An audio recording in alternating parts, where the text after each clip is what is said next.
Hey everyone, Sarah here from Blue Lotus Films. I am jumping on this live stream today to share with you the latest news in AI and social media.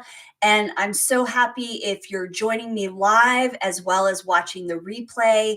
The mission with this podcast slash live stream is really just to help you out as a creator and give you the latest news. There's always so much happening with the tech companies. And I want to give you the most important news that applies to you in your business or as a creator.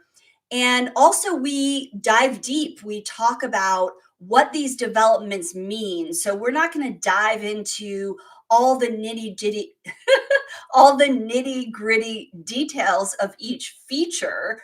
But we do want to explore the meaning of these AI features, how they affect us, whether they're good or bad.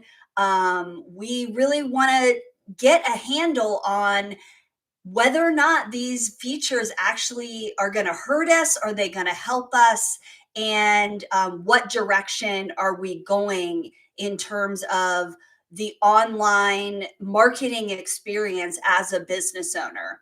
Okay, so let's jump right into it. I'm going to give you a quick overview of what I'm sharing today, and I will be adding chapters if you're watching the replay.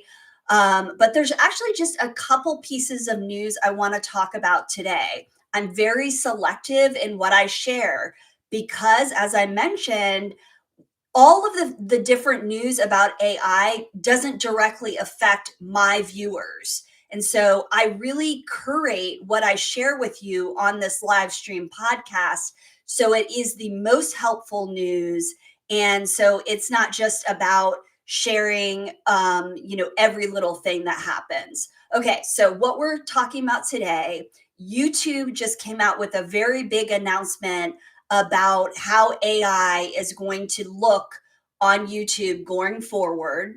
And I'm also going to talk about Sora 2, how Sora, my use of Sora 2, what I've experienced with Sora 2, Sora being the latest video generation model by OpenAI, and the Sora app specifically. What does this mean? Is it useful for creators? Is it something we should ignore? Or does it have benefits? Does it provide some benefits to us as creators, as business owners? Okay, so let's go ahead and first talk about the announcement by YouTube. So YouTube CEO Neil Mohan came out today and he said that he is offering his employees a voluntary buyout.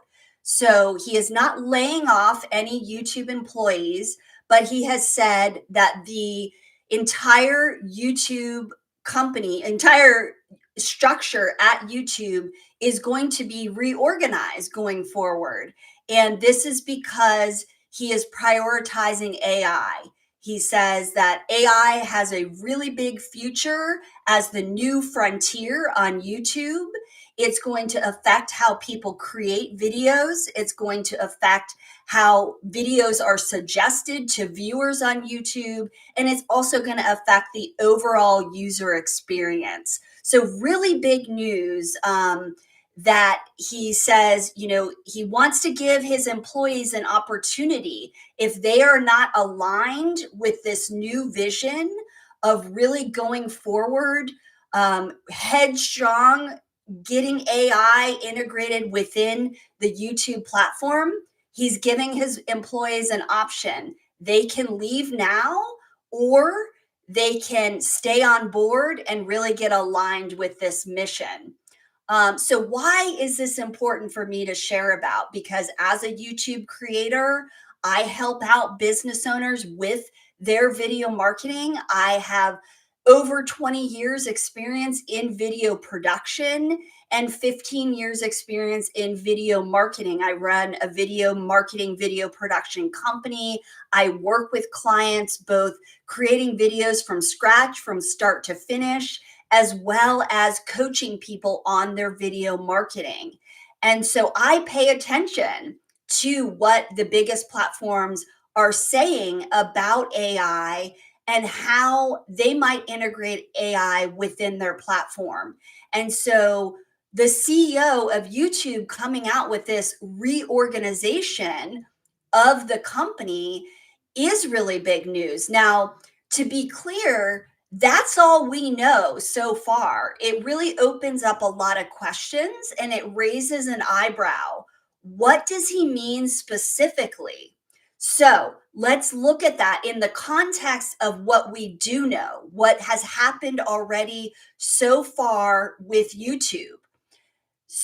So, what we do know is that YouTube has already said that solely AI created videos and AI channels, so channels that use AI and don't have human creativity, that don't use their imagination to create videos. They're just only putting out text generated videos, with generative AI. Those types of channels are not going to be monetized. So he's been very clear about that. And that was really good news for creators, because there's so much sort of pushback right now about what people refer to as AI slop. Now, with that pushback, that felt like, okay, that's really good news that that YouTube is taking this stance about the use of AI on their platform. Well, simultaneously, while they are implementing this policy about not monetizing solely AI channels, and you can read the guidelines about monetization. That was the recent announcement that they made about updating the monetization requirements. It's, I think, really good to read how they specify that, because they don't say AI, but we know what they mean. They mean videos, channels that are not run on imagination, because the mission of YouTube is to help creators build more human creativity, to be imaginative. That is literally the mission of YouTube. And so simultaneously, they've updated these monetization requirements, but they're also releasing a ton of AI features. Of course, YouTube being owned by Google, they're integrating a lot of features that Google has released, such as Google VO being integrated with Shorts, the ability to create AI backgrounds, the ability to do a lot of editing with AI using the YouTube Creates app, which is an editing app. There's lots of different AI features in there. And they're going to continue to roll out even more AI features by the end of this year and early next year. And all of those AI features, I'm not going to list every single one of them. You should go onto the YouTube blog and read about these AI features. So they're really just an opportunity to enhance your video production. But what is interesting when we think about the announcement that's made today, and we think about what has already been announced, we have to wonder, what does this mean for the future of YouTube? And the reason I raise an eyebrow, and I think everyone else should start, thinking a little bit more deeply about this, is because this major reorganization of the YouTube structure, that means they're really pushing AI. So what is it other than what they've already announced? What other features are we going to be seeing on YouTube? The frontier of video creation in 2026 is going to be a wild west. That's all that I know. I don't know specifics, because specifics have not been announced to us yet by Neil Mohan or anyone at YouTube. We just know, as of today, that they are drastically changing the structure of their product division. And that product division, which is entirely about the user experience and the creator experience, that is being completely focused on AI. Okay, so that's about as much as I can share with you, but I encourage you that I can share about this YouTube announcement. But I just encourage you to think about imagining what this could be. What in 6 months' time could YouTube look like?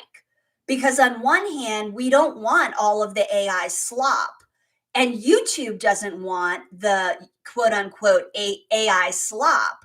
So, how is YouTube going to look? Their mission is they do want to support creators because without creators, YouTube would not exist. So, what is this new frontier that we are definitely going to experience? Literally, our entire experience on YouTube could be drastically different in a year time. I could be watching this video. You could look back and watch this video in 1 year, in October 2026, and we will be saying, I can't believe the difference in the experience on YouTube. And if YouTube is restructuring, absolutely all of the tech companies are restructuring and putting a massive focus, like a laser focus on AI. So, what is this going to mean for our experience using these platforms? Okay, so that's my mission here, is to open up these questions for you. Now, we can continue to dive into these questions by talking about the new release of Sora, the Sora app specifically, which is OpenAI's text to video generation model. It's their latest video generation model, and they have a dedicated app. So if you have used the app, I would love to hear about your experience. What I want to do right now on this live stream is I want to talk about my experience, that I have done a deep dive. I have been obsessed with Sora since it was released a month ago, specifically the Sora app. I'm not even bothering to use the Sora website. I think the app is so revolutionary and the quality of video is so revolutionary that I only wanted to focus on that for the past month. Okay, so what I really think is interesting about this app, of course, is the quality of video. So, as I said, I've been in the video production industry for over 2 decades, and I've seen a lot of things before the release of Sora 2 that were possible with text to video, generative video. But with the release of Sora 2, this is really a watershed moment. It is really a mind blowing quality of video. I don't even really have words other than to tell you my mind was blown when I saw what Sora 2 was capable of. So I've been experimenting, I've been doing a lot of prompts. And as you know, if you've been on Sora, one of the biggest benefits of it is the ability to cameo. So that's essentially creating an avatar of yourself and putting yourself in a Sora video. So you can do anything, it's up to your imagination. So I've created all kinds of prompts.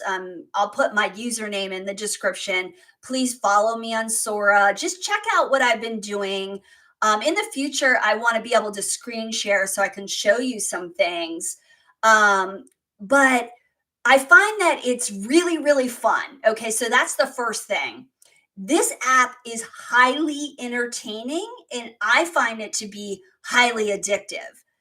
So to be clear, I had, before I downloaded Sora, I had really got to a healthy place with my social media use. I use social media for business. So I'm always uploading videos, I'm spending time on platforms, DMing people and interacting with people. I'm not a person who just posts and ghosts. I use social media like it should be used, which is engaging with people.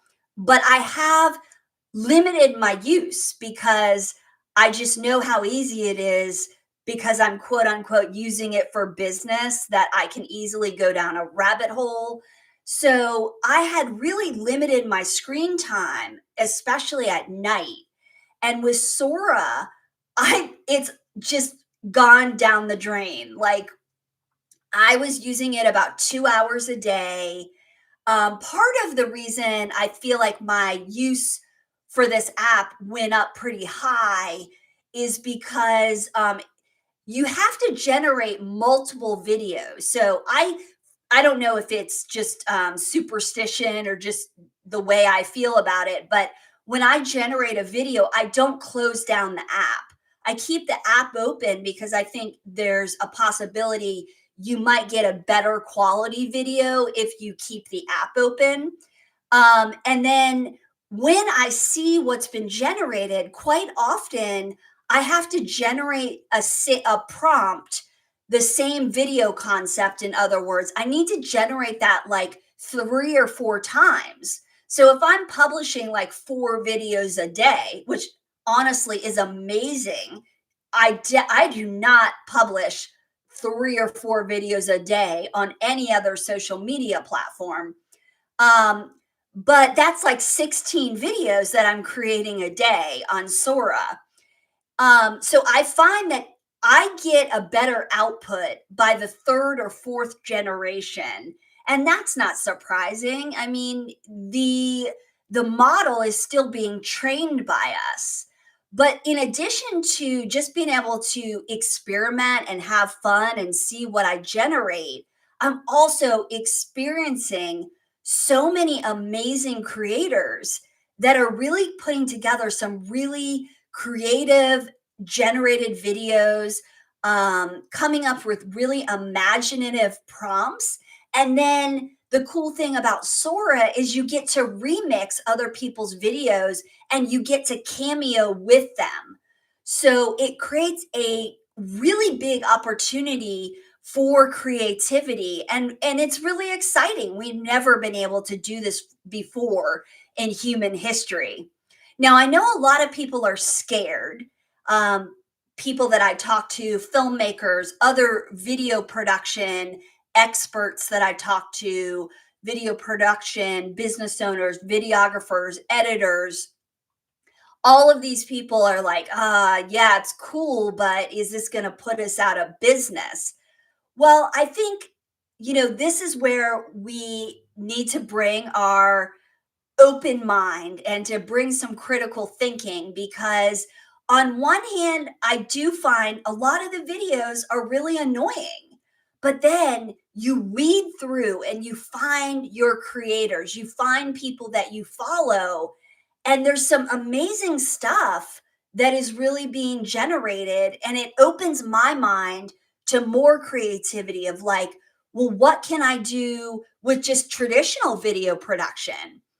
um, and it also just gives me an opportunity to kind of iterate. Like it would take me a lot of time. I mean, the visual effects, what you're able to do, not having a traditional green screen, doing all these visual effects, it's taking me like 4 to 5 minutes to generate a video where it literally, you guys, would take weeks as a video company to produce these types of videos.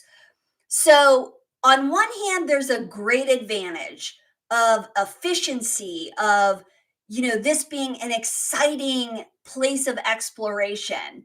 But on the other hand, it's like, well, it's too easy. When it's too easy, people get lazy.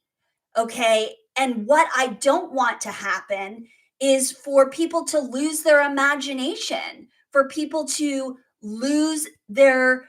people to lose their creativity, because while the tools are interesting and fascinating and they bring an opportunity for people to create that otherwise wouldn't really be making films or making videos, um we also have to be careful that we don't lose our imagination, that we're still cultivating our creativity skills, because ultimately that is what makes great videos.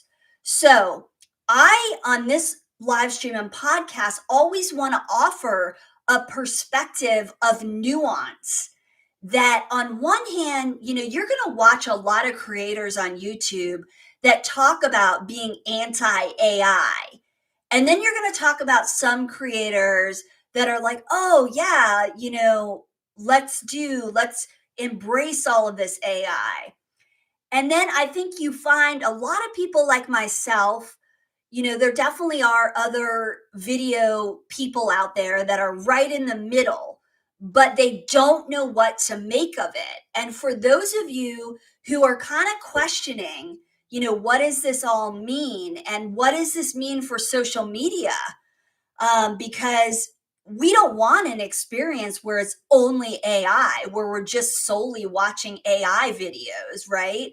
We still want human interaction. But frankly, the tech companies are going in the direction. Mark Zuckerberg has already said he is absolutely welcoming all the bots.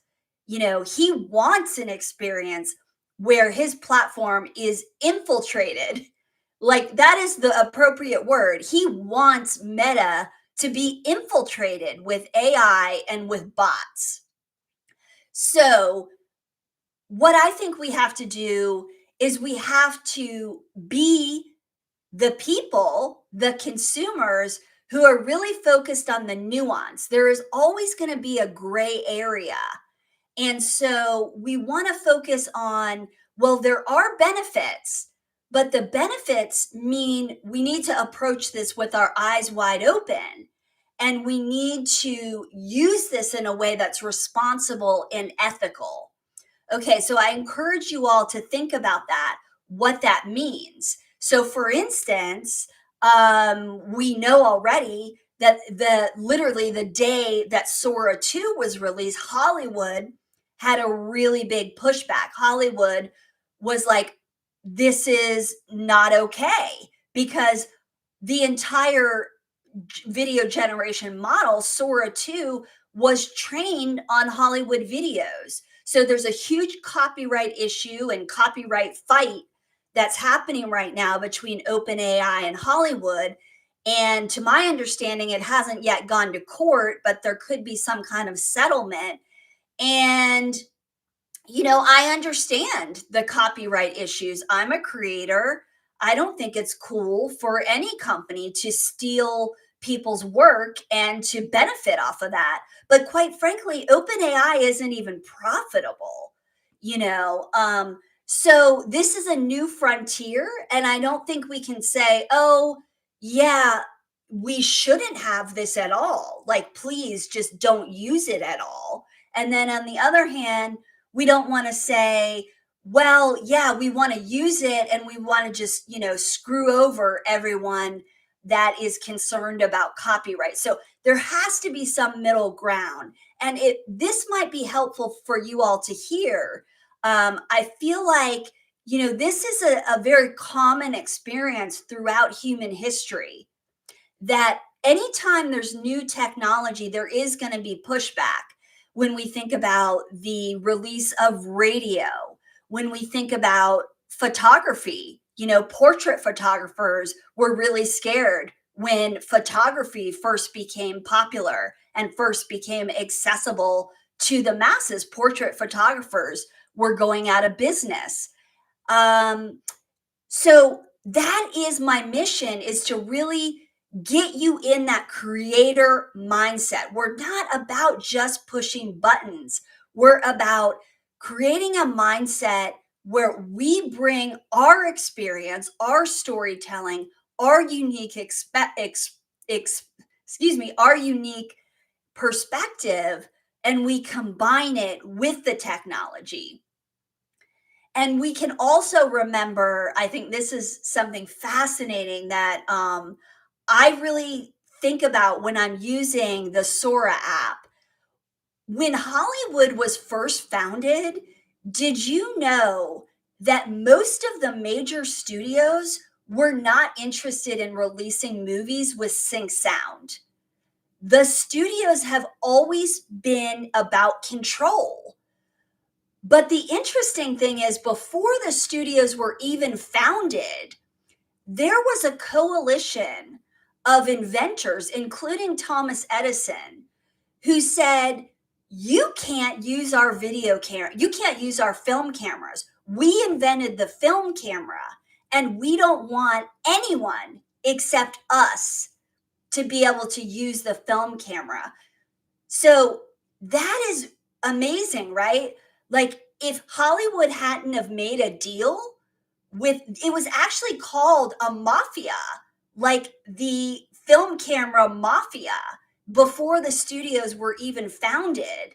And they had to strike a deal. The studios that were just coming into existence, Warner Brothers, MGM, all of the major studios had to strike a deal with these inventors who were considered a mafia in New York City. And finally, they were able to use their cameras to create films. And then eventually, they had to overcome the hurdle of so many of the studios when they became popular with just the, non-sync sound, the the the videos that just were silent films. They finally had to become used to the idea of people experiencing films with sync sound. And there were studios that didn't even want that at all. So that is a reminder that there's always going to be friction when there's new technology. And we have to decide, as creators and as consumers, what is the benefit? Does this benefit society? Does it benefit us? Does it benefit culture? But ultimately, we need to protect creators. We need to protect our imagination, our critical thinking, and our ability to continue to generate a mindset of not solely relying on the technology. We're bringing our human experience, our creativity. Okay, so I think I'm just going to leave it there. I hope this has been helpful. I've been rambling a lot. And I'm going to come back and we're going to talk about this more. I'm going to bring on some guests. I've been meeting people on Sora that I want to bring on. But leave a comment and let me know your thoughts on where we are with AI generated video and the future of YouTube. I so appreciate everyone. Thank you for watching my channel. Please subscribe. I can't do this without you. I spend several hours a week preparing for this live stream, as well as preparing videos for my channel. And so I appreciate, just show your support with a like, with a comment, anything you can do. Share this video. I appreciate all of you from the bottom of my heart. Thank you so much and have a blessed day.